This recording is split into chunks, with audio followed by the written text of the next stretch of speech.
Hello, my name is Aaron Ingebrigtsen, and I want to explain to you what I think about the parable of the talents.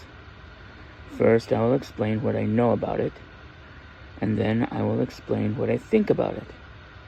Okay? First, the story goes, and I'm paraphrasing because I'm not quoting directly.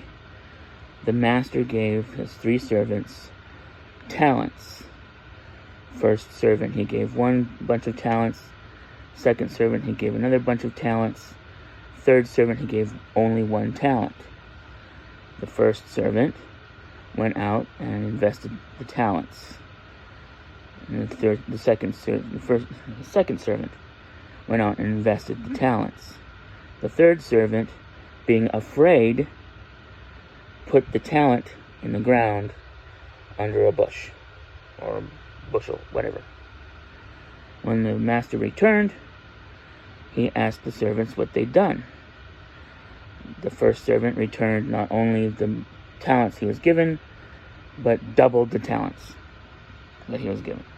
Second servant likewise gave back more talents than he was given. First servant gave back only the 1 talent he had. The master rewarded the first servant and the second servant, and then punished the third servant, calling him both wicked and slothful. Now, this parable is supposed to be comparing talents given by the master to the servants to gifts or blessings or callings from God to us. And it's saying that if we don't magnify our callings, if we don't use our gifts, our blessings that God gave us to maximize them, to do things with them, then we are being wicked and slothful. Now I'm going to tell you what I think about that. The master gave each of his servants coins.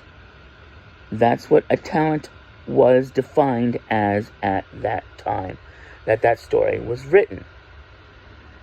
It is a coin. A talent is a coin, not an ability like typing on a computer or singing really well or painting art really well. It's not an ability. It's a piece of money.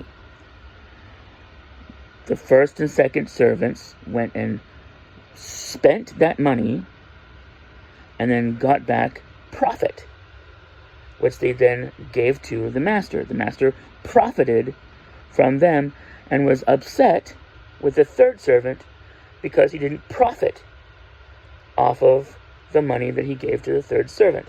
The third servant put that 1 coin he was entrusted with in the ground because he was afraid he would lose it. That upon spending that 1 talent, he would not get back either that 1 talent or profit. His mind was saying, I'm going to be in big trouble if I don't have anything to give to the master. So instead of risking having nothing to give back to the master, he decided to take no risk and put it in the ground. The other 2 servants definitely took risk. They spent the money and they profited from it, but maybe they wouldn't have. It was a risk, because that's how money works. Money is not the same thing as abilities. Okay? Money is not the same thing as a calling. Okay? That's why I think this is a terrible parable. Now, I came up with a parable I think is better. I call it the parable of the harvest home. The story goes, the father gave each of his 3 children something to go and do something with. To the first child, he gave a basket woven out of reeds, a reed basket. To the second child, he gave a fruit picker. To the third child, he gave a shovel. And he told his children, go and be productive. And so each of the children went out, and the child with the fruit picker picked fruit. The child with the shovel dug up vegetables. And the child with the basket picked mushrooms and various other fungi. And everything got put in the basket. The fruit, the vegetables, the mushrooms, etc. all got put in the basket. And then the 3 children helped carry the basket home because it was heavy laden. And when they returned home, the father welcomed them with open arms and hugs and kisses. And he prepared a great feast for the family to enjoy that night. And at the end of the story, I say, be like these children.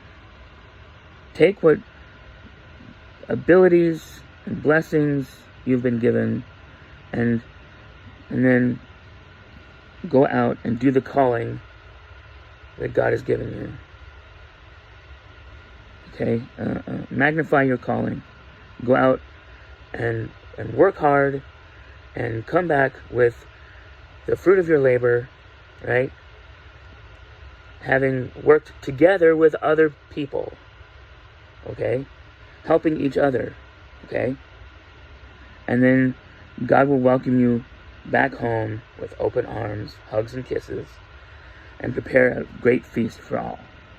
The end. That's what I know. That's what I think. And that's my solution.